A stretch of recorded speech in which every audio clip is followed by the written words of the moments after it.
removing the header connectors, we are now ready to remove the motherboard. To remove the motherboard, locate first all the screws and lightly unscrew all screws alternately. With this technique, we are reducing the risk of warping or bending our motherboard. It may not have a large impact on the bending of the motherboard, but it does have even a little.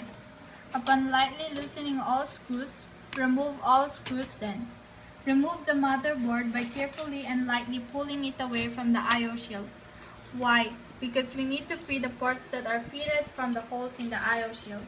After freeing the motherboard ports from the I/O shield holes, lift up and motherboard and put it on the safe place.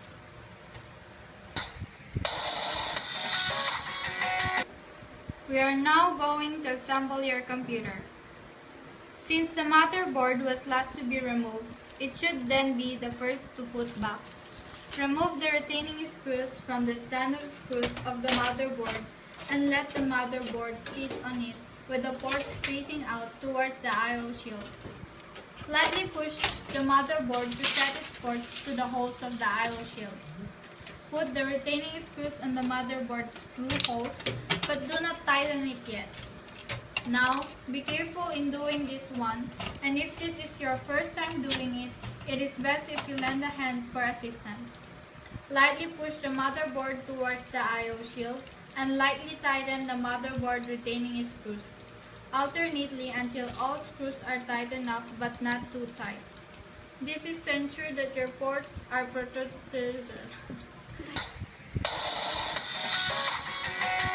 Once the motherboard is secured, put back the FP, audio, and USB header connectors as you will be using your documentation for reference.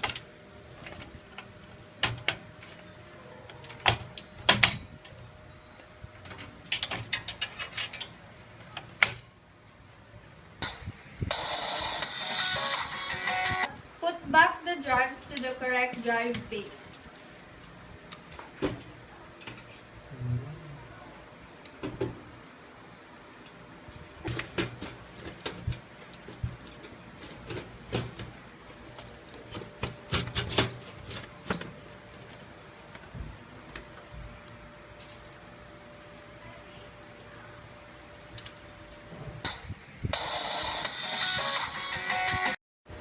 The data cables, IDE, SATA, floppy cable should be connected to its proper headers and drives.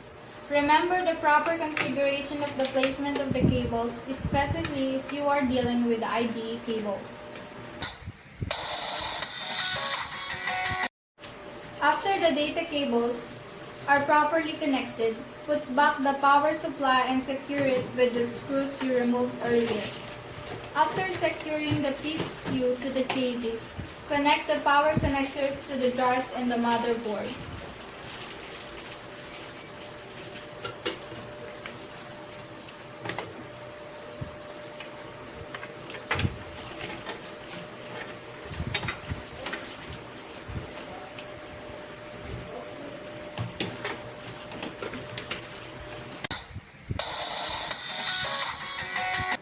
Once all peripherals are connected properly, have a final inspection by visually checking for loose connection or improper connection. Put the side cover back.